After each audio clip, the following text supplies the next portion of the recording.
Well, thanks everybody for being here today. I will speak up a little bit to you can hear me above the din of the sewing machines, but we're here to celebrate and to cut the ribbon for a fantastic company that has set up shop in an unusual place, an unusual company setting up in an unusual place in our city. And it's UpStitch Marketers, headed by Jeff Rose, who's to my left, and Jeff will be telling us all about his business in a second. And it's right here in the old fire repair garage on Purchase Street. This is, there's a lot to love about this building, the whole concept. So let me gush for a minute, and then I'll turn it over first to Derek. Derek Santos, our Economic Development Director, and then to Jeff to tell us a little bit about the business. So, in general, UpStitch Marketers makes very, very high-end clothing for markets in New York, Chicago, and other places where people can afford them, right? But they are of the highest quality clothing you will find on the shelves anywhere in America. And the reason that Jeff came here, having choices across the United States, is because of the quality and the capacity, the ability of the folks that we have here in New Bedford to make great stuff. What they make, and you can see examples of it in the background, there's a lot of outerwear, right? Coats, jackets, and other items. Jeff will run down the list. But they make it of, and again, he'll do justice to this more so than I, but they make a product that is the finest in the world. And we're proud that Jeff has picked New Bedford to be the site of his main plant. We are pleased, more than we can tell you, that you picked this neighborhood, which has had a couple of fits and starts, a couple of businesses going under, hoping to get them back online in the months ahead. But a place where there's a great deal of heritage. This site has, if you to use a word, this building has heritage. It was constructed in the 19th century as one of the city's fire repair garages. It is preserved, was lovingly preserved by the owner that bought it from the city some 5 or 6 years ago, and now it's being converted to a use that has generated good jobs and right here in New Bedford. And it's an example of a couple things. If there are three things that I hope people take away from this, it's the following. First, business was facilitated by the hard work of our economic development team, headed by Derek Santos, Angela Johnston, Ramon Silva. I'm not going to get everybody's name. Deb Trombley, the whole team. They do fantastic work. They are really hitting it out of the park right now. New Bedford has grown some 4,000 jobs in the last 4 years. It is a remarkable achievement, and we can't emphasize that enough. New Bedford is on a roll, and as we tend to look at what's happened in the city over the last year, there's been a lot of focus on the big projects, the massive projects that that attract all sorts of attention. The reality is that New Bedford, and this is point number 2, the reality is New Bedford is hitting the singles and doubles of economic development consistently and growing jobs one by one organically across industry sectors. And it's putting food on the table for New Bedford families and allowing people to build homes, to send their kids to college, and do all the things that we want to do to lead a good life here in a great city. So that's point 2. Point 3 is that this is an example of the pursuit of excellence in New Bedford. You have a business owner that picked New Bedford because it is a place where top-notch quality can be produced. That it is and a business owner who has uncompromising standards, and the place is doing it is right here.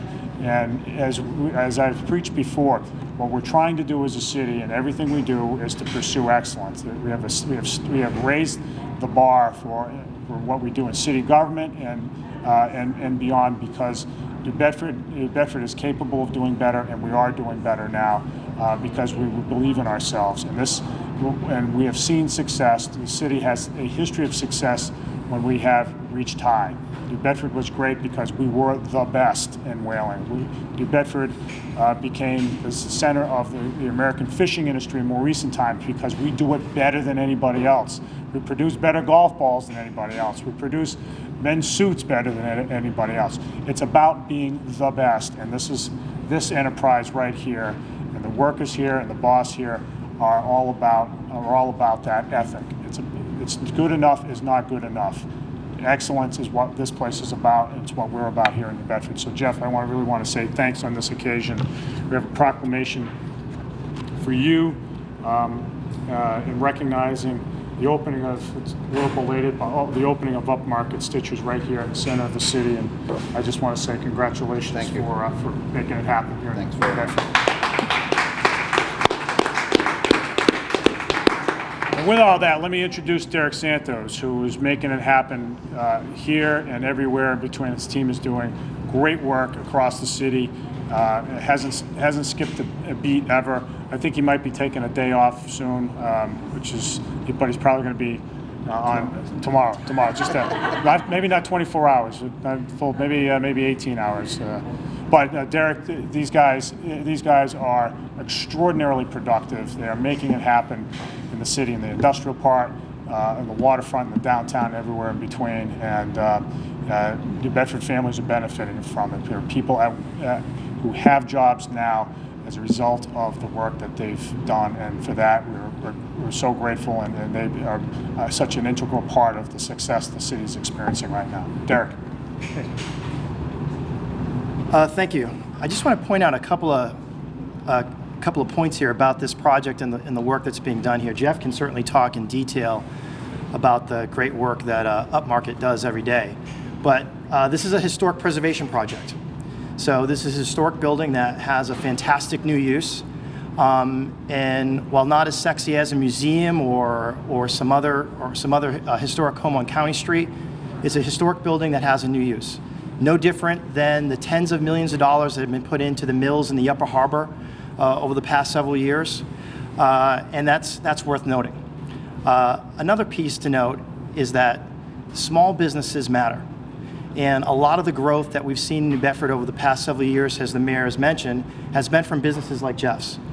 And small creative enterprises, and this is one of those, when folks say, gee, what is the creative economy? Take a look at the stuff that's being designed here, executed at an incredible level of skill, and you'll have an understanding of what it means to be part of the broader creative economy. And one of the other things that is just, every time I come in here, I tell Andrea, I love these gals, is the skill that these women behind us are able to put into their work. And the small businesses here, the sort of smaller scale but incredibly important neighborhood historic preservation projects all matter to our broader economy. Our office runs a lending program, and over the past several years, we've had literally dozens of small business loans, just like Jeff's, through the SBA program that has helped make these projects happen. And projects that start with 4 employees, 5 employees, that grow to 10 employees and 15 employees, that's how you, as the mayor said, that's how the singles and doubles turn into thousands of new jobs over time. So it's incredibly important to pay attention to that. In the fall, to emphasize that, we'll be working with the mayor's office and a host of partners on training programs literally right up the street, 3 or 4 blocks up the street at the Quest Center, targeting small business, specifically minority and women-owned businesses. So we continue to drive our own success from within our own community. And that's what's really important, to make sure that we're strong. Small business is the foundation for all of our success. We have tremendous assets throughout the city, from the harbor to the business park, the airport, the Upper Harbor, and certainly our historic downtown. All those assets are important, but the foundation of any community's success is the success of its small businesses and its entrepreneurs. Jeff is a perfect example of what that is, and we're glad to have him not just in New Bedford, but a neighbor down the street. Thanks, Mayor. All right. So without any further ado, let me introduce Jeff Rose, who can describe the picture you're looking at behind me, the kind of business that he runs here, the kinds of customers he sells to, but most importantly, the the kind of product, the quality of product that he produces here and why he produces it here. Jeff. Thank you. We, I guess I'll start a couple of years ago. I was living in Italy and started getting homesick, spent too much time on airplanes, and realized I wasn't getting any younger, and was wondering what it was that I could do. And at that time, the economy sort of went into the tank, and myself as a uneducated economist decided that the United States had to start making things. I think that we had gone from a country of manufacturing to one of goods and services and financial institutions, and I sort of thought that, you know, the way back to an economy was to go back to making all kinds of stuff. And so with that in mind, I started thinking about, you know, made in America, and I spent the last 20 years of my life working in Italy, and besides the food, the quality of Italian product is exceptional. And the reason behind that is because the people that make it all have a pride and a passion for what they do. They like to do things well. And so I said, okay, if I can duplicate that in the United States, I think that everybody that is looking for the best of the best would be willing to pay the price for that, because also having a national pride. And so I started thinking, okay, where am I going to find Italian pride in the United States? And you know, most of the Italians that came to the United States are, you know, gone into politics and law and everything else. So I started thinking about it, and it became logical to me that you know, one of the last places in the United States, and certainly in the Northeast, was this area in terms of manufacturing experience and infrastructure. And compared to what it used to be, it's, you know, there's not a lot, but compared to what else exists, it's exceptional.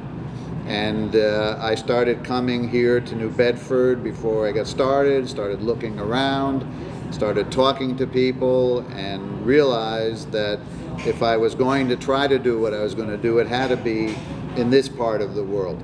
And I had the choice, as I was telling the mayor, I could have gone to Fall River just as easy. The labor force is pretty much the same, but I chose to come to New Bedford. Well, one, because of this exceptional building, but number two, it's the charm of New Bedford.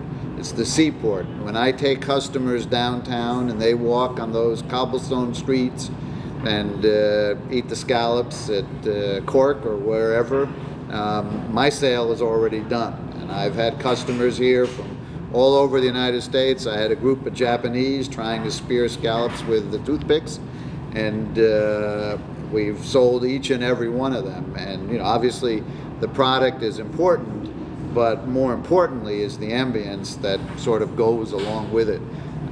My feeling about quality is that it can never be good enough.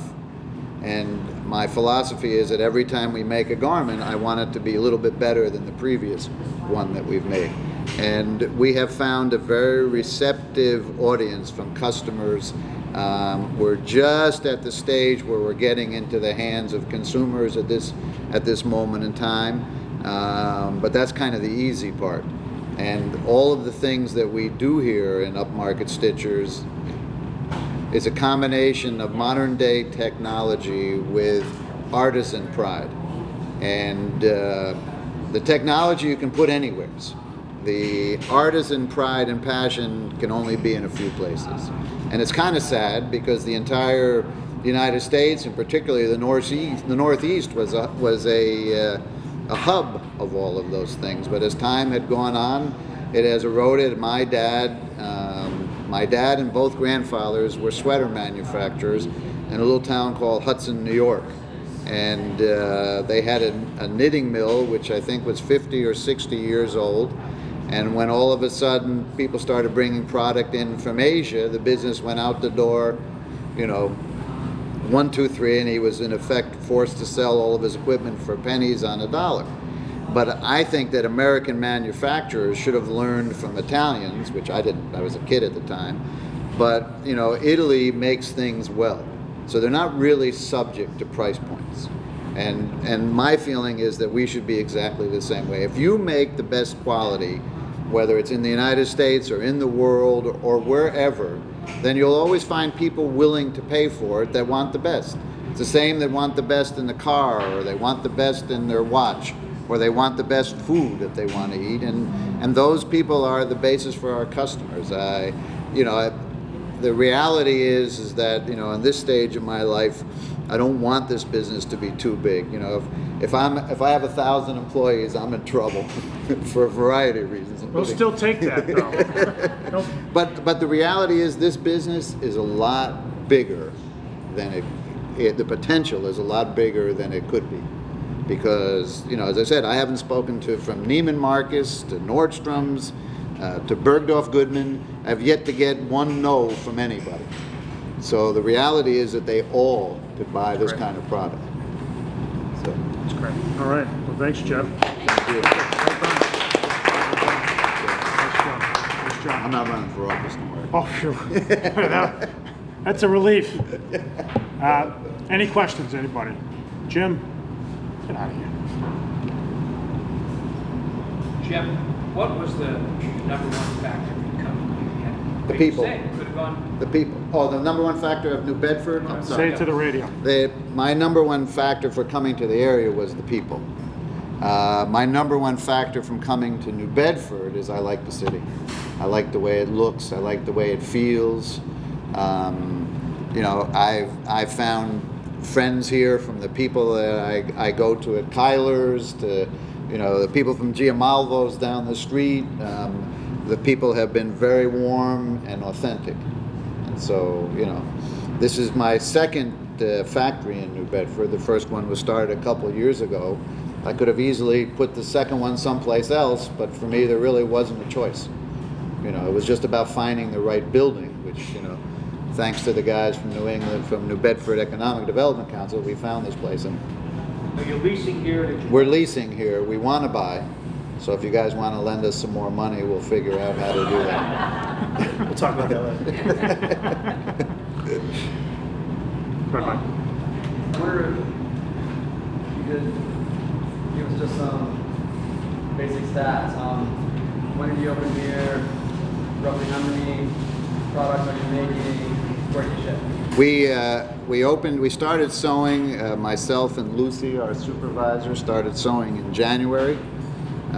We are now up to 7 stitchers, which was as of Monday. We shipped the first samples we made were in January. I went to a show in New York and showed them to a lot of customers, and you know, it was we were sewing, packing, and selling at the same time. So it was kind of helter skelter. We currently have a lot of customers in process. The coats behind you are for Ships department store in Japan. They are the second largest multi-store of luxury product in Japan. My new biggest customer is Trunk Club out of Chicago, where we're doing a made-to-measure business, which basically means that each coat, while it's the same design, it has different measurements for their customers. And they're owned by Nordstrom's. We have various stages of development business going on with probably another 25 customers. And the reason why they're in development is because I haven't gotten around to making their samples yet. So we have a couple of customers. We have a wonderful group of young customers from New York that have created these neoclassic stores that I met in New York the other day, dressed to the nines and they're impeccable. And when they came to the factory for the first time, they were kind of like blown away. And when I went to their store in New York, I was blown away. So that's really kind of a good marriage. We make two basic types of product. When I started the business, I really wasn't sure. I wasn't sure whether we should be rugged or dressy or authentic American design or whatever somebody brought me.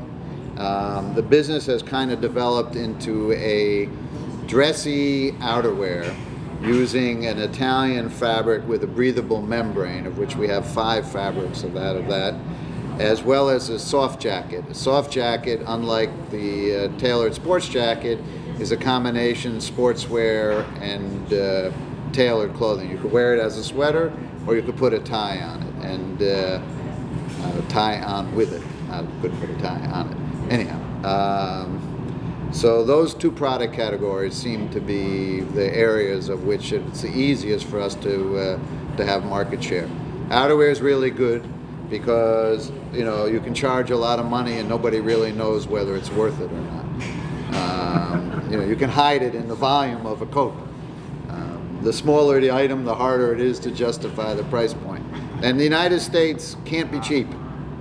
When people start to make inexpensive, products, they can't compete because the consumers that in my business that are buying from Asia are going to keep buying from Asia. And if it's not China, then it's Vietnam or some other third world country where the labor rates are low. The only way that we can compete is if we're better. And, when I price my garments, my competition is out of Italy. And those are really the only people that I benchmark pricing on. And, you can be a specialist in the United States. We could probably make designer jeans at $300. But, they're doing lots of it in California and in New York.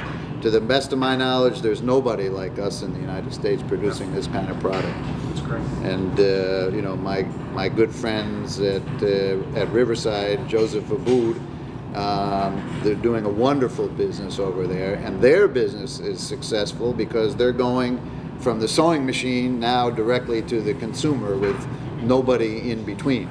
If you don't have that luxury, you have to be a specialist in something else. Makes sense. All They've right. been very nice to us, by the way. They should. They should Tony, be. they do a great job. They lend us, when I call up and said, can you lend us such and such? And they basically said, yeah, it'll be at the door in 15 minutes. So they've lent us machinery and forms. No, that's good. That's good. All right, so we'll wrap up.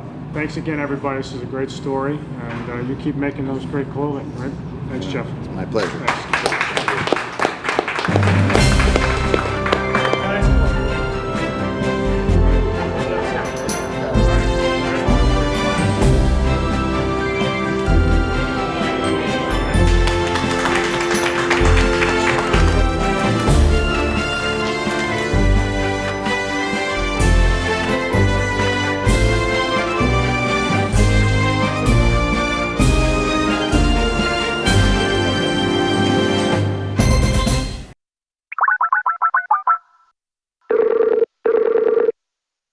The problem is the public makes healthcare decisions based on how they feel. I have a tendency to call it the I feel good syndrome. If I feel good, how could there be anything wrong with me? I feel great. I just played full court basketball or 18 holes of golf.